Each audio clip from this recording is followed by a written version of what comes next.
In 1991, a mother and her two teenage daughters checked into a motel in Florida. They were on a spontaneous vacation and everything seemed normal. But 48 hours later, their bodies were found floating in Tampa Bay, tied up, gagged, and murdered. For years, no one could explain how they met their killer, until a tiny note hidden in their car changed everything. But even that note led investigators to a terrifying twist no one saw coming.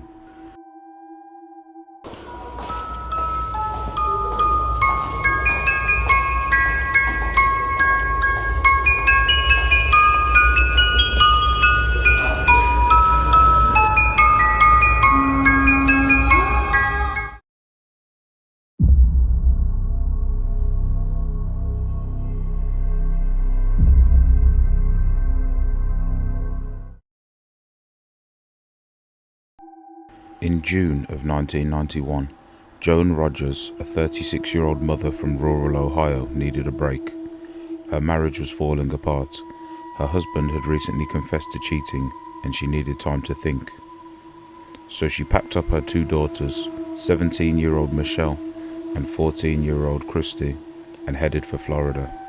No itinerary, just maps, a camera, and a beat-up Oldsmobile. They arrived in Tampa on June 1st. That night, they checked into the Days Inn near the Courtney Campbell Causeway, and for a brief moment, everything felt normal.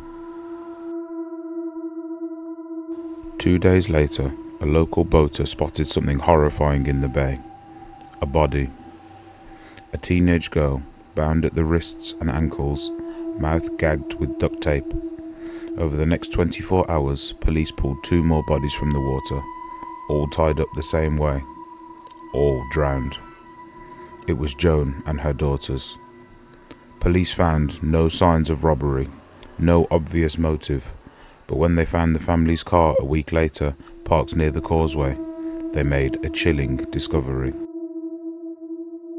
Inside the glove box was a handwritten note. It had directions written in unfamiliar handwriting and something scribbled at the bottom. Chan 7, or maybe C. Rogers. The note didn't match Joan's handwriting, so who wrote it? Investigators guessed it might be someone the women met while they were lost or asking for help. Maybe someone who offered directions, maybe someone who offered a boat ride. Months went by with no answers, until a handwriting analyst had a breakthrough. That Chan 7, it wasn't a name. It was a phonetic misspelling of the name Oba Chandler. Oba Chandler was a 43-year-old boat repairman who lived just across the bridge from where the women were staying. He had a criminal record and a history of violence against women, and he owned a blue and white Bayliner boat, the exact kind witnesses saw on the water the night of the murders. Police launched a statewide handwriting campaign. They put up billboards with the mystery writing from the note. And that's when Chandler's own daughter called in. She recognized the writing. It was her father's.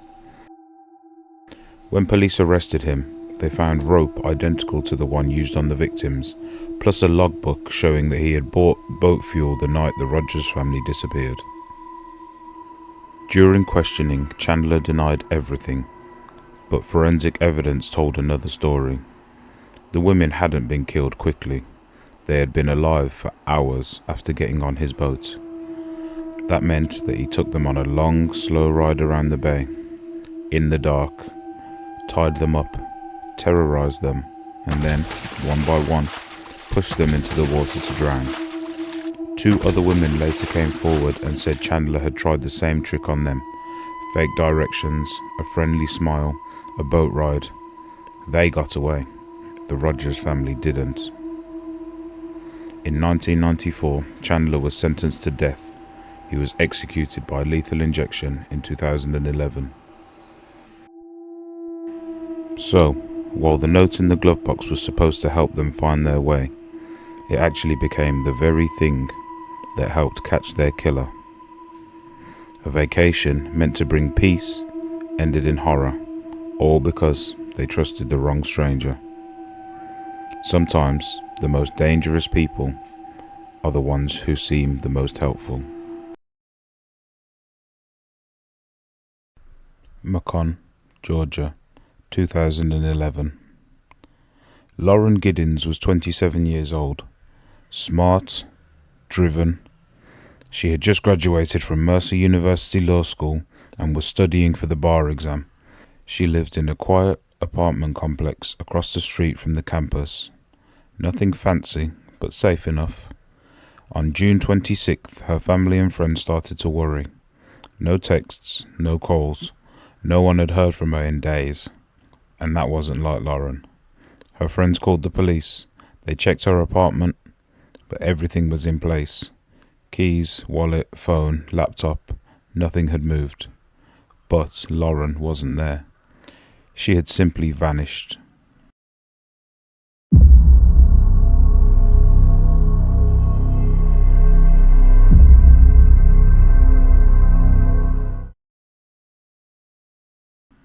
Local news stations quickly picked up the story. They filmed outside her apartment building, and one of her neighbors, Stephen McDaniel, a former classmate, agreed to an interview. He stood in front of the camera, pale, nervous, soft-spoken. He said, "She was a good friend. We all loved Lauren. I just hope she comes home safe." Then the reporter asked him something that he wasn't ready for. "They found a body today. Did you hear about that?" You can see it on camera. Stephen's eyes go wide. He goes silent. His jaw drops open, and he just freezes. After several seconds, he says, I need to sit down, and he walks away from the camera, visibly shaken. At the time, people thought, maybe he's just in shock, but that footage would later become infamous for what really happened to Lauren. Police expanded their search. For days, nothing. Then, on the 30th of June, officers patrolling the apartment complex noticed a horrible smell coming from the communal trash bins outside. They investigated. Inside one of the trash cans was a large black plastic bag tied shut. When they opened it, they found something that would change the case forever. A torso. No arms, no legs, no head.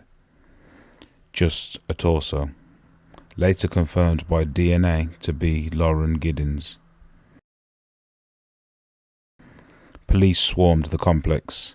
They questioned everyone, but one person stood out. Not just because he was nervous, but because he had lied. And that person was Stephen McDaniel. You see, Stephen lived next door to Lauren. Their apartment shared a wall. At first, he told investigators they were friends, said he hadn't seen her in days, said he didn't know anything. But when police asked to search his apartment, he hesitated. Eventually, they got a warrant, and what they found tore the case wide open. Stephen's place was mostly empty. Just a mattress, a few books, and trash. But hidden in a drawer, they found a few very suspicious items. A master key to the entire building. A pair of women's pink underwear, which were not Lauren's. A flash drive that did belong to Lauren. And the most horrifying of all, a small hacksaw containing Lauren's blood and tissue. But what sealed it? His computer.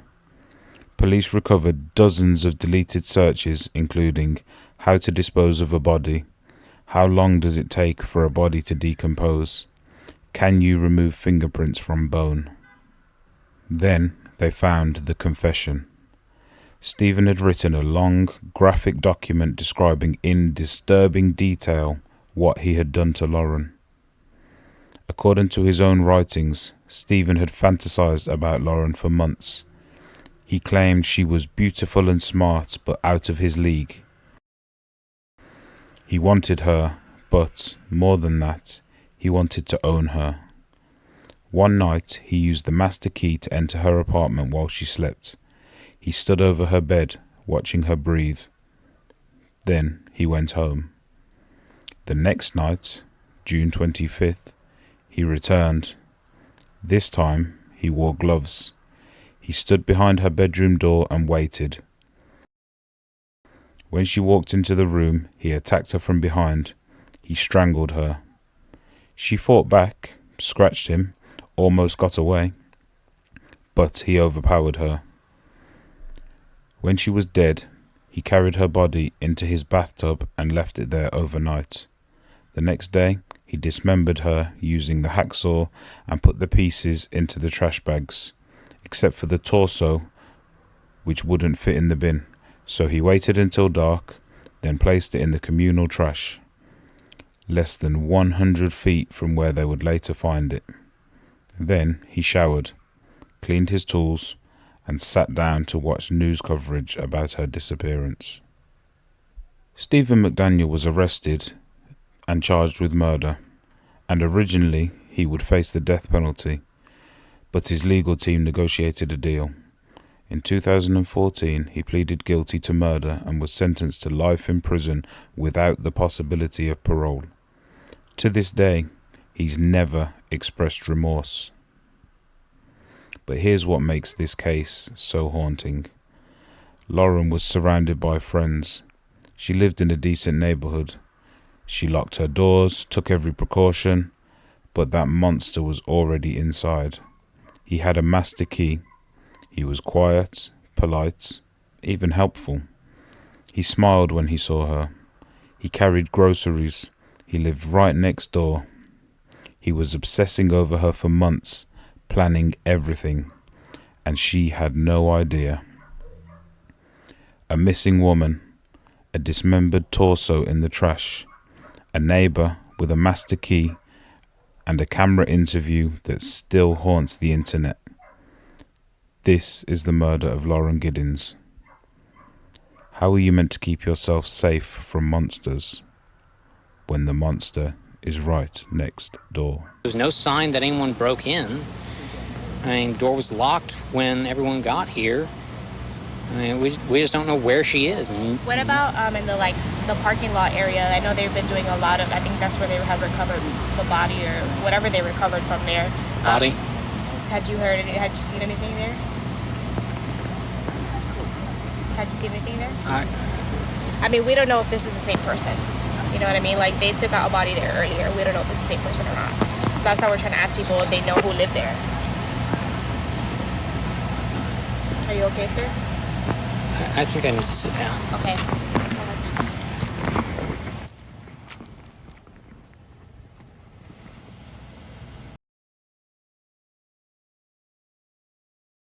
Sunday, the 5th of October, was a normal day for the Molseed family.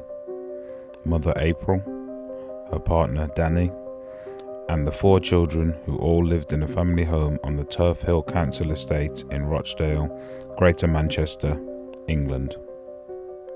The day began as most others did, with April and Danny referring to the children's chore rota, a list that documented the daily jobs of the Molseed children.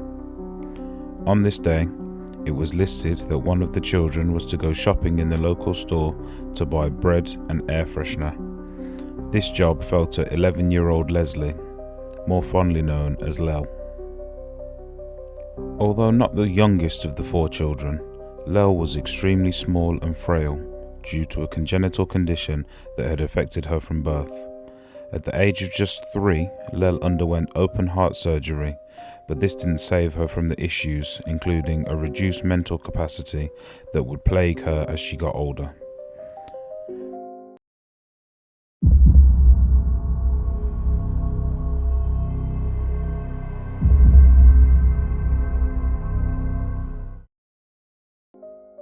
A journey to the shop was not an unusual ask of parents at the time.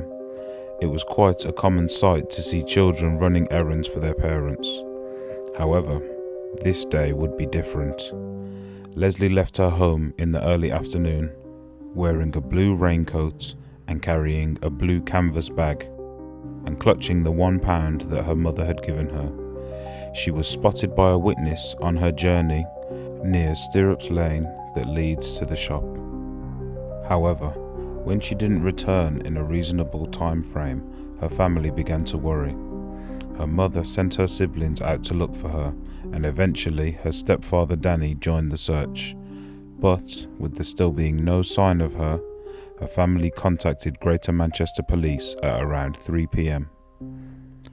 The search was started immediately, and the Rochdale area was searched as well as the adjacent M62 motorway. For 3 whole days, there was no sign of Lel. On the morning of Wednesday, the 8th of October, a grisly discovery was made by a driver who had been out on an early morning delivery.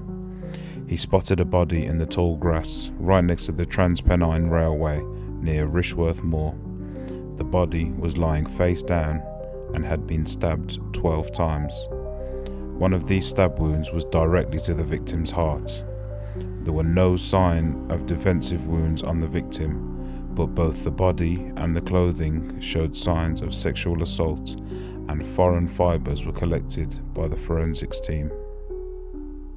The body was soon confirmed to be Leslie Molseed, putting an end to the days of searching.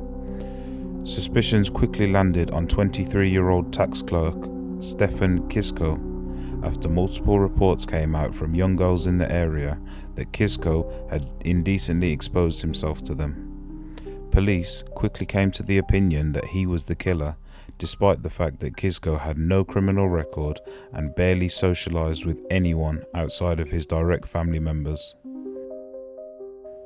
Acting purely on the testimony from the young girls and the police's disagreement with his lifestyle, Kisko was arrested days before the Christmas of 1975. It was reported that Kisko had a mental and an emotional age of just 12 years old, but this did not stop police from questioning him intensely for 3 days until he confessed. By confessing, it was reported that Kisko believed that he would be allowed home and that the investigation would prove his innocence at a later date. Kisko's trial was a disaster for the defense team, with several failures leading to the 10-2 majority verdict of guilty after just 6 hours of deliberation. Kisko's notoriety led to infamy and a violent tenure in several prisons. It began in 1976 in Wakefield Prison, where prisoners attacked and robbed him, stating that it was done in retaliation for Leslie and her family. The attacks continued, with significant injuries being caused to Kisko in 1977, 1978 and 1981, with the latter being the first time that Kisko was seen to retaliate. Kisko's mother never doubted her son's innocence. With the help of Philip Clegg and private investigator Peter Jackson, the Home Office agreed to reopen the case. Immediately, several glaring errors were found in the case, including the fact that Kisko was infertile, directly disputing the physical evidence left on the victim's body. Later that month, the girls who claimed that they had been exposed to by Kisko admitted that they had given false evidence in the trial and that they lied for a laugh. One of the girls said that she did not think it would go as far as it had. Following this, an appeal was launched and heard by Lord Lane, Mr. Justice Rose and Mr. Justice Potts. On the 17th of February 1992, after 16 whole years in prison, Stefan Kisko was released. Following his release, Kisko required extra psychiatric treatment in Prestwich Hospital. The 16 years of incarceration for a crime which he did not commit had destroyed him, mentally and emotionally. It was just a matter of time until his physical health would suffer too, and in October 1993, he was diagnosed with angina. Within 2 months of this diagnosis, Kisko was dead. A heart attack would be the cause of his untimely demise. He was just 41 years old. 6 years after Kisko's death, it was announced that a 53-year-old man had been arrested in connection with the murder of Leslie Molseed. After the advancement of DNA profiling, a sample was taken from the clothing of the victim and compared with the National DNA Database. This was found to match with 53-year-old Ronald Castry of Littleborough, a small town near Rochdale. The sample was from October 2005, where Castries had been arrested but not charged for another sexual crime. Castries was described as an unpopular man with a very nasty temper. He had also been fined both for the crime of abducting and sexually assaulting a 9-year-old girl and indecently assaulting a 7-year-old boy. The total for both of these fines was £75.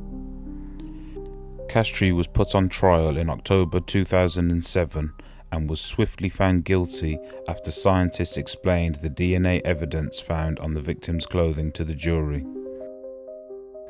He was found guilty on the 12th of November 2007 and was sentenced to life imprisonment with a minimum term of 30 years. This means he will not see freedom until at least 2036, when he will be 83 years of age. This truly is a horrific story. An innocent young girl being taken away from her family too soon and in the most violent and traumatic way, followed by an innocent man losing his freedom due to false allegations and a lazy police department. My heart goes out to everyone who was involved in this tragedy.